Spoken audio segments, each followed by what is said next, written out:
Hey, welcome back to Girl Talk. I'm Noelia, and today I'm chatting with someone who has beauty, brains, and an impact all in one. She's a former Miss Africa, a fashion entrepreneur, an author, and a total changemaker, using her platform to bring clean water to communities in Burkina Faso. Welcome the stunning and inspirational Georgie Badiel Liberty. Hi, Noelia. Thank you so much for having me. This is so excited. I am very proud of you, very proud of being a part of Gold Strong. So thank you for having me. Thank you so much. It is so exciting to see another Wonder Girl on this podcast. You are also a pageant queen. I relate to you in so many ways, but let's hop into the first question, okay? Okay, that works. You have done so much, from modeling and pageantry to philanthropy and writing. So when people ask, what do you do? How do you answer? Oh my God. Sometimes it's very, challenging, like to even answer about what I do, but it really depends on the context. I am Georgie Badiel Liberty. I am an entrepreneur.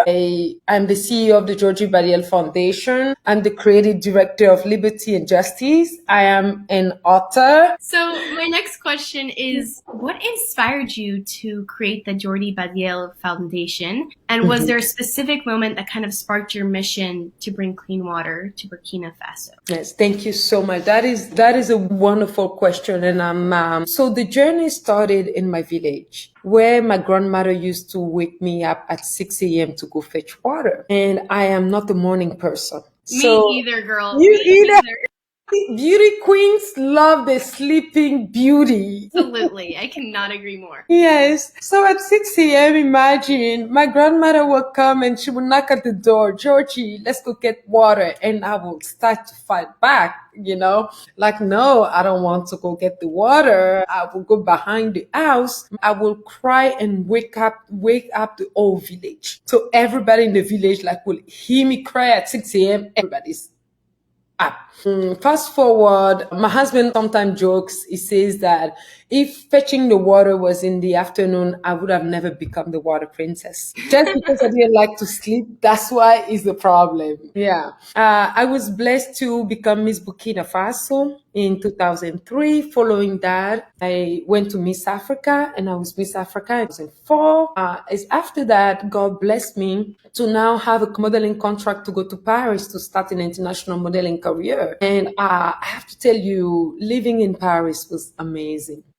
I want to live in Paris one day. I think it's My God, that's a must. That's a must. Even for 6 months would be amazing. Like every morning you will wake up with something special, something new. The streets, the baguettes, everything. love it. Everything is amazing about Paris. So me living right there, I had a very good life. Every time I went to open my kitchen faucet, I have water. I could take bubble bath anytime. I could flush my toilet as many times as I want. I'm like, boom, boom, boom. I could even play around with it, right?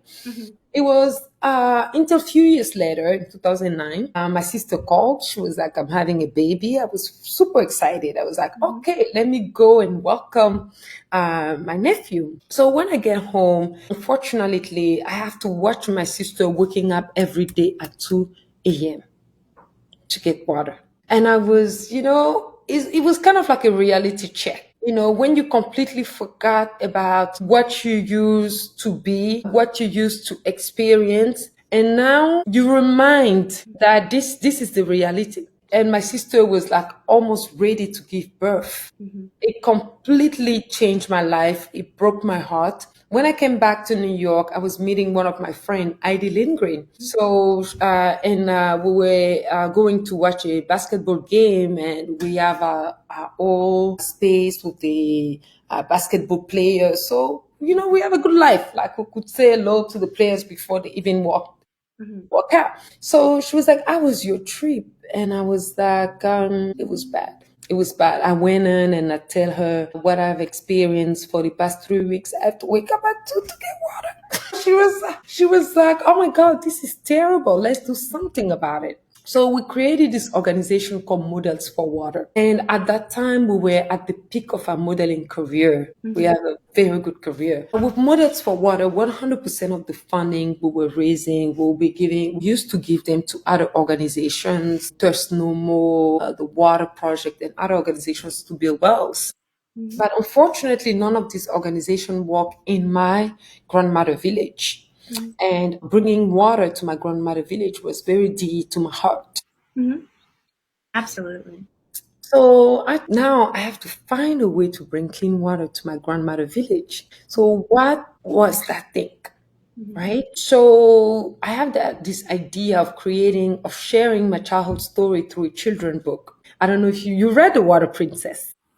I have seen the book. I did some research before. It looks adorable, and I actually have a question about it later. So yes, you can tell us a little bit about it. I'd love to hear it. Yes, okay, absolutely. So that is how the Water Princess was born. So I have that idea. I took that idea to Peter Reynolds. So it was like an old team between Peter Reynolds, Susan Verde, and Holly McGee, a literature agent. He created the Water Princess, and we were blessed to have a contract with Penguin. So me determined, strong. I was like, you know what? I'm giving 100% of my book deal to an organization to build the first well in my grandmother village. So one organization that we find, we gave them the money. If they wish, they could have done 3 if they wish. But we only requested 1, and I was going to raise more money for them, right?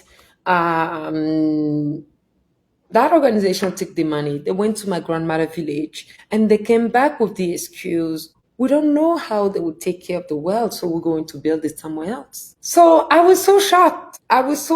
Like, how can someone put so much faith in you and like you could have done way better? So I was very mad. I was like, you know what? I'm gonna start the Georgie Badiel Foundation. That is actually how the Georgie Badiel Foundation was born. Not because I wanted to have an organization, because I felt that if I don't stand up for the people of my village, no one else will do. Yes. And guess what happened? When that well they built somewhere else was broken, guess who the community called? Me to come and fix it. Yeah. I love that. And I love how you never forgot your roots and where you're from, which I think is such an important thing in life, and how you went back and gave back to them. I think that's so beautiful. And I know we were just talking about your book, Princess Georgie or Water Princess. Can you tell us more about it? And, it's called like Water Princess. Why did you feel it was important to share that story with the younger kids? And so I wanted to share the story. I mean, the number one reason, because I wanted that well in my grandmother village. It was kind of like, how do I build that well? That was one of the reasons. Motivation. Yes, exactly. So I was like, oh, maybe I can share it through a children's book. We can tell the story. And while I was working with Susan Verde, we were so passionate about this project. With Peter Reno, you can even read it. You could see it in the illustration. I remember when my grandmother saw the book, she was like laughing. She was like, oh my God, that lazy one. Only her could do that. Yes, it was a very beautiful, I would say, passionate book to transform lives, to create difference, right? And today, The Water Princess have sold over 1 million copies in English. It was translated to 8 different languages worldwide, right? I'm very grateful for the success of The Water Princess. But most importantly, I always, remind the world that this is not just my story. This is the story of millions of children across the world walking hours, walking miles to fetch water with the family while they have to be educated, while there has to be a future hope waiting for them in their adult life. Princesses and prince around the world is to make that difference. That is so amazing, having such a global impact. And again, like you're saying, bringing awareness to kids that this isn't just your reality, but millions of others. And I love that. So we just spoke about it. Your women in your country often spend hours every day just carrying water. How does the clean water access change the lives of those women and girls specifically, in your opinion? Thank you. In Burkina Faso, nearly 63% of the population lack access to water. and that is we about 21 million people. So imagine 63% of those lacking access to water. We have 88% of the rural population lacking access to proper sanitation. That means that there's no toilet for us as girls. No toilet. Now there is two other points that are very important that I need to mention is that Burkina Faso have over 5,700 broken wells. Organizations, the government, they go to these villages, they build these wells without a source of maintenance, of sustainability behind this water. While these water projects cost a lot of money to build, but there is no zero plan behind it. It's like you in your home, for example. Let's say they tell your family, "Oh, you guys are in charge of the maintenance of your water project in the house." Well, you're not an engineer. That's number one. You're not a technician. I know my water stuff would not do well. It would all be broken within hours. I would not know how to fix that. You are right. So that is the same, right? Mhm. That is the same. We're telling these communities when we come in and we build a well, we just leave and tell them, "Oh, let's take a photo and show the donors that we did the water project." But for how long this water project is gonna work, right? This water project, let's say if 1,000 people have access to that water every single day, how long do you think it will last? This is gonna break like very short amount of time. We have water project in some villages where we're seeing after 6 months it's down. After a year, if it was well built and the engineering was really good, it's done. So the Georgie Badiel Foundation, what makes us special is not that we are not only building this water project, but we sustain them by training local women basic engineering Wow. because building wells is engineering. So what we actually did is we broke down the curriculum of what the engineers learned from water research to the drilling of the borehole, diagnostic, name it, the whole thing. We broke it down in a way that a fifth grade student can understand it. So you and I can understand it while we're not engineers so that they can actually fix their water system when it's broken. And one of the other cool things we do, we give motorcycle to women. So they go from one village to another one to fix their water projects. That is awesome. I can only imagine they're having so much fun riding on those motorcycles. But as Yes, well, I just think. supplying them with the education of understanding how to fix something that just gives them that empowerment and security of feeling powerful as a woman and smart and, Mm. intelligent. It's incredible what you're doing. Thank So, you. Thank you so much. I Yes. want to know, after talking about your journey, what's one moment that has Mhm. reminded you, this is why I do this? Last week we were drilling some new borehole. Mhm. And when my team was sending me photos and videos of the joy of the communities, we built some in some schools, we built some in some villages. That makes me happy. That reminds me, it does not matter all of the challenges you are actually facing doing this, because these challenges will come, right? They will arise, but you are doing it like the change you are creating is so long lasting. So nothing can come in between that, and you have to keep on going for these smiles. So I would say the communities, right, we serve give me that strength to continue.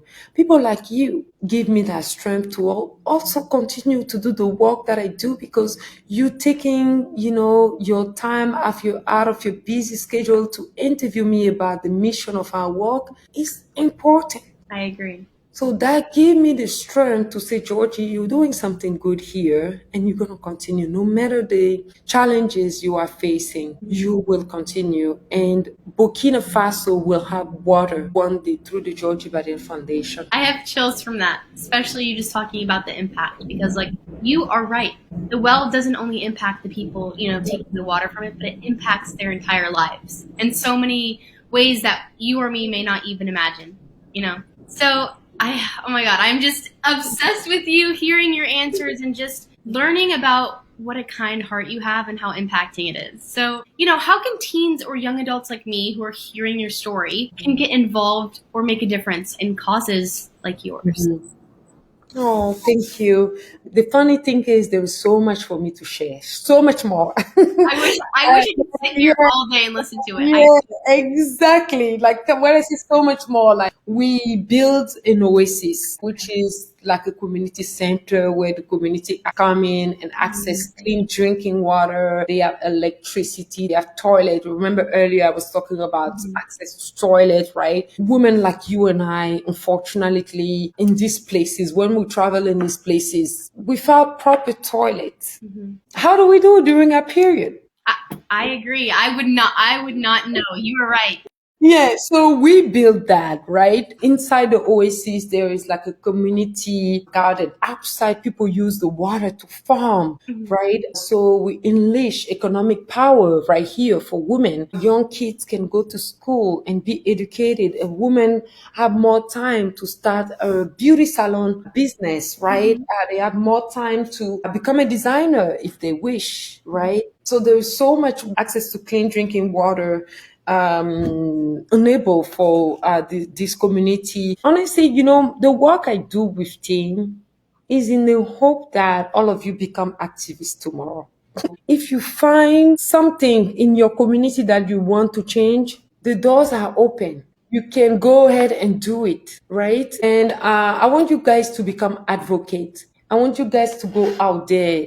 If you have to volunteers for organizations, fundraise for them, whatever you need to do, but create change, right? You can become an entrepreneur that actually choose to serve. When I say choose to serve, that means that you can create a business that will allow you to serve the community and at the same time making money. I love that. You see? So that is, I would say, the main purpose. However, you can help, you want to volunteer, please let us know.